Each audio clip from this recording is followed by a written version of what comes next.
नमस्कार, मैं रेशमा एटकेम न्यूज में हम देखेंगे दुर्ग जिले समेत देश विदेश की कुछ प्रमुख खबरें। आइए शुरू करते हैं पहले दुर्ग जिले की खबरों से। भिलाई के रिसाली में चल रहे त्रिवेणी ज्ञान यज्ञ सप्ताह की शुरुआत राम कथा से हुई। पहले दिन भगवान श्री राम के जन्म, उनके आदर्श जीवन और वनवास तक की पावन कथा का वर्णन हुआ, जिसे सुनने के लिए बड़ी संख्या में श्रद्धालु मौजूद रहे। पूरा पंडाल भक्ति भाव से गूंज उठा और सभी ने आध्यात्मिक अनुभूति के साथ कथा का आनंद लिया। प्रदेश के विभिन्न शिशु मंदिर विद्यालयों में अध्ययन कर पीएससी 2025 में सफलता प्राप्त करने वाले मेधावी विद्यार्थियों को शिक्षा मंत्री गजेंद्र यादव ने उनके उज्जवल भविष्य के लिए शुभकामनाएं दी तथा प्रशासनिक सेवा में उत्कृष्ट योगदान देने हेतु प्रेरित किया। कहा कि शिशु मंदिर संस्थान विद्यार्थियों के समय विकास के लिए शिक्षा के साथ संस्कार, राष्ट्र प्रेम और अनुशासन का अद्भुत समन्वय प्रदान करते हैं। यह शिक्षा पद्धति विद्यार्थियों को केवल परीक्षा में सफलता ही नहीं दिलाती, बल्कि उन्हें भविष्य में सशक्त समाज एवं राष्ट्र निर्माण में प्रभावी भूमिका निभाने योग्य भी बनाती है। राधिका नगर में संचालित होने वाले स्लाटर हाउस को लेकर स्थानीय लोगों ने मोर्चा खोल दिया है। रहवासियों ने कैंडल मार्च निकालकर विरोध प्रदर्शन किया और मांग की कि स्लाटर हाउस को घनी आबादी से हटाकर किसी दूसरी जगह शिफ्ट किया जाए। नगर निगम भिलाई द्वारा 17 करोड़ की लागत से तैयार किया गया यह अत्याधुनिक स्लाटर हाउस अब शुरू होने की तैयारी में है, जहां रोजाना लगभग 300 बकरे कटे जाने की क्षमता होगी। लेकिन रहवासियों का कहना है कि इससे क्षेत्र की सफाई व्यवस्था, गंध प्रदूषण और जनजीवन पर गंभीर असर पड़ेगा।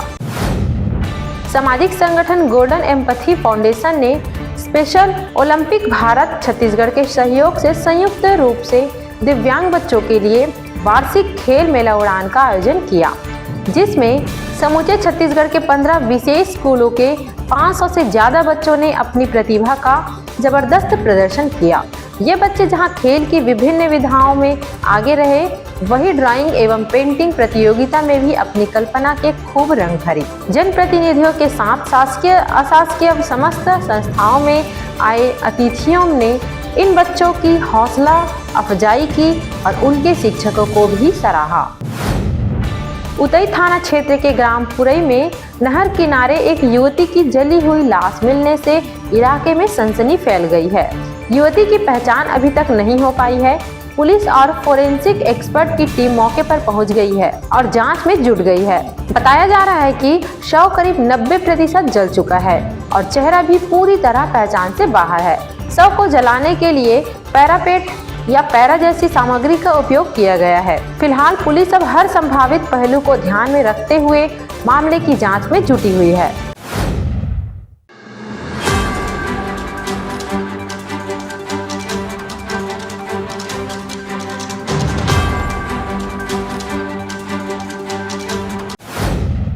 अब नजर डालते हैं प्रदेश की खबरों पर। महालेखाकार कार्यालय के सामुदायिक भवन में आयोजित कार्यक्रम में मुख्य अतिथि राज्यपाल रमेन ढेका ने अपने उद्बोधन में कहा कि लेखा परीक्षा केवल सरकारी व्यय और राजस्व के जांच तक सीमित नहीं है। यह प्रशासनिक पारदर्शिता, वित्तीय अनुशासन और जन सेवा में उत्तरदायित्व का एक सशक्त माध्यम है। हमारे लोकतांत्रिक ढांचे में भारत के नियंत्रक एवं महालेखा परीक्षण की सर्वोच्च भूमिका है। यह न केवल सरकारी कार्यों में वित्तीय अनुशासन लाने का कार्य करता है, बल्कि भ्रष्टाचार और अनियमितताओं को रोकने का महत्वपूर्ण दायित्व भी निभाता है। उप मुख्यमंत्री अरुण साव अंतर्राष्ट्रीय हॉकी स्टेडियम परिसर राजनांदगांव में आयोजित अस्मिता हॉकी लीग प्रतियोगिता में शामिल हुए।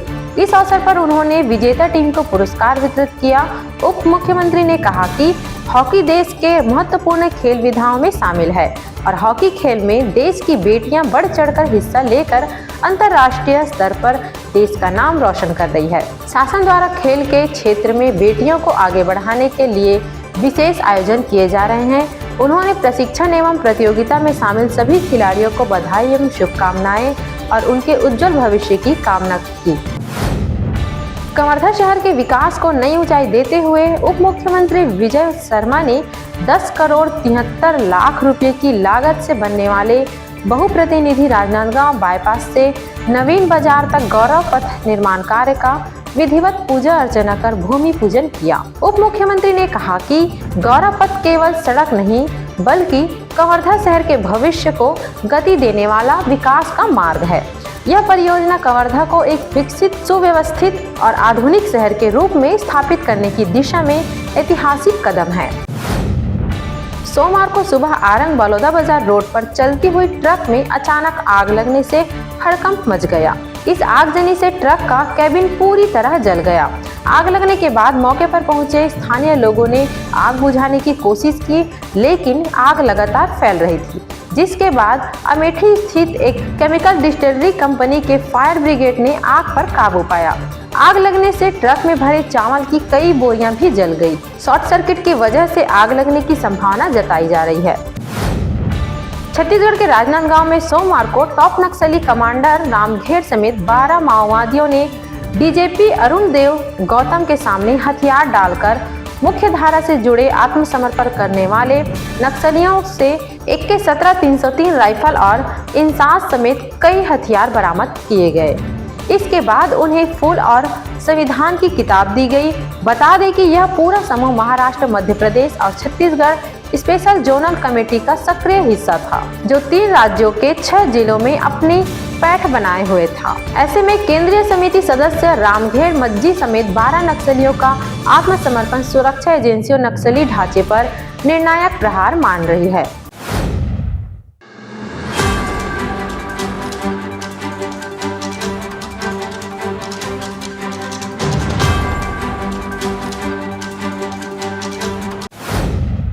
अब नजर डालते हैं देश विदेश की खबरों पर।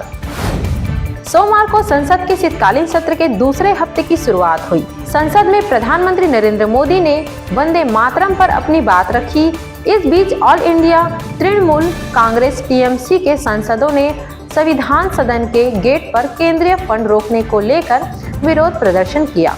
प्रदर्शन कर रहे TMC सांसदों ने भारत सरकार की अलग अलग केंद्रीय योजनाओं के कार्यान्वयन के लिए पश्चिम बंगाल के फंड्स जारी करने में हो रही देरी का आरोप लगाते हुए विरोध प्रदर्शन किया और दोनों सदनों की कार्यवाही को रोककर इस मुद्दे पर चर्चा कराने की मांग की। इंडिगो एयरलाइंस की ऑपरेशनल संकट का सिलसिला 7वें दिन भी जारी रहा।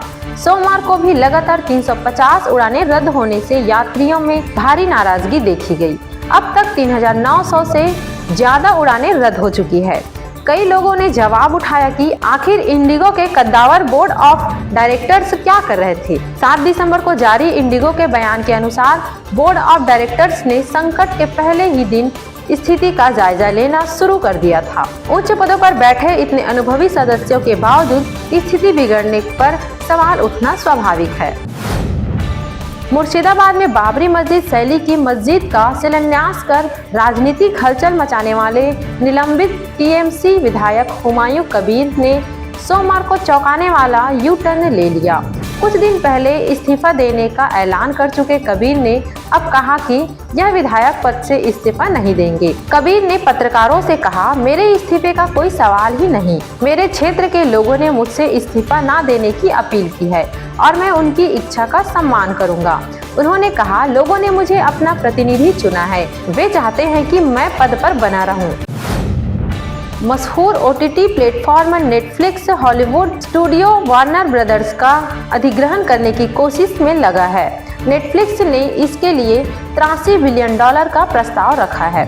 हालांकि अमेरिकी राष्ट्रपति डोनाल्ड ट्रंप ने इसका सख्त विरोध किया है।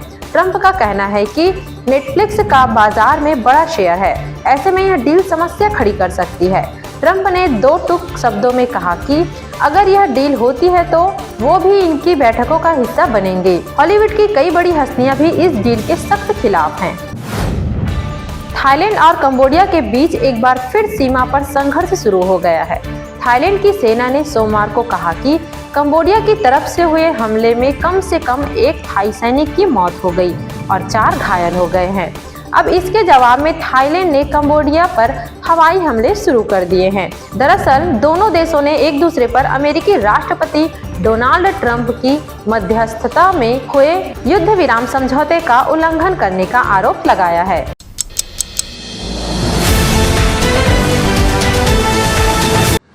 This program is sponsored by SR Hospital and Research Center.